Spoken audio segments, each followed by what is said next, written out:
16,000 volunteers in over 134 countries currently, and 130 chapters and schools and universities in 35 countries.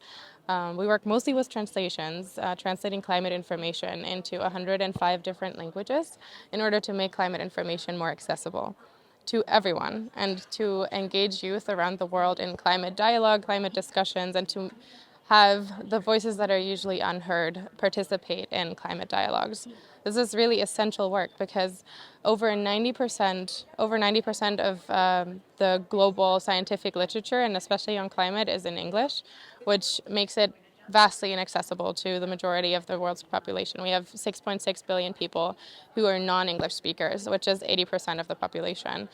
And really working on that climate literacy through translation and engagement in dialogue, we try to pull in the people into the global discussion that are currently not in it. We also work on coalition building among youth around the world. 80% of our membership is in the global south currently.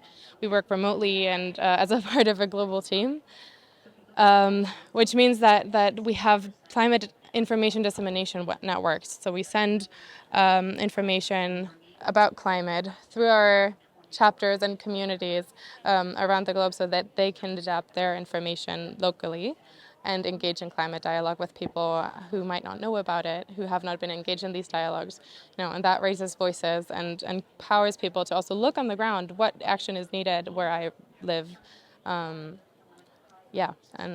We've seen great successes. We have translated over 3 million words at this point with partners like Yale Communications, but also UNICEF. We partner with corporate partners as well, so we're really trying to bridge a gap between political impact, climate information, advocacy, but also the private sector. We're very involved in using AI for our work as well. So we have a partnership with Google and are using AI technology Google has lent to us to accelerate our translation process. So we're also partnering with Translators Without Borders. So in combination, we have an acceleration through AI translations, but also professional partnerships where our volunteers can work with professional translators to then verify the translations done through AI and really get translations out faster while also really maintaining a professional level of translations and a human factor in it. Like if we think about, culturally sensitive translations or, just getting the sense across. If you want to translate a poem, for example, like AI translation is not going to do a great job at it at this moment. And so we're really trying to couple this with people who are native in all these different languages to really get all this sense and all the meaning across that needs to be there to understand what climate issues are. We have a big diversity of participants and volunteers in our network from all around the planet, with 80% of them being situated in the global south. So we have both a geographic diversity, a cultural diversity, and also linguistic diversity that we mobilize in order to make Climate Cardinals' work really impactful. And we're about to launch our Global Ambassadors Program, which has 40,000 pre-signups, meaning that all these people are going to work with social media content and translated climate information to distribute this information in their communities through social media, but also to connect to one another, to have, kind of a virtual global community of climate advocates sharing their issues locally with one another and being involved in these climate dialogues. We also have a tight relationship with our chapter program. So although we are we have a management team that is working centrally for operations, communications, partnerships. We're really in touch with our local and regional presidents that are then connected with the chapters. So we're also mobilizing to connect the chapters to one another, let's say in a region like Southeast Asia or also in Europe and our African chapters, to talk to one another, attend events.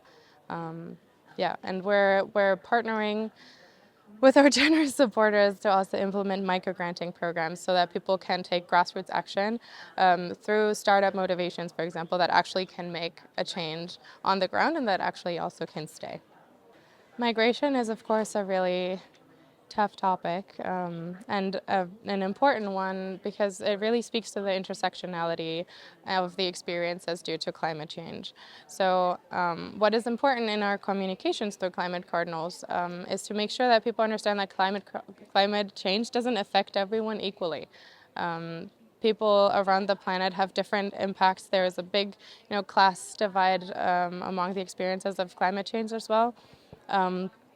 And making sure that we communicate that it's not only, nature changing, but also the livelihoods of people, and showcasing how that impacts youth, how that impacts their education. Yeah, we're really trying to bring into conversation the different SDGs in our materials as well. We're not an organization that works on the ground to mitigate climate emergencies as is. Our chapters have mobilized to support people on the move. However, our main goal is to really get the dialogue going about that there is, migration and climate change, which a lot of people have not, talked about, thought about. So it's about stimulating the engagement with what is at stakes. We have been meeting incredible people and incredible projects here. The negotiations are slow. There were a lot of people who haven't participated or couldn't come, political actors, a lot of state leaders that it would have been great for them to hear youth voices as well. But we're still optimistic that youth can make an impact. We've had phenomenal feedback from private actors especially, who are also widely present at this COP. And so we're excited for this year ahead.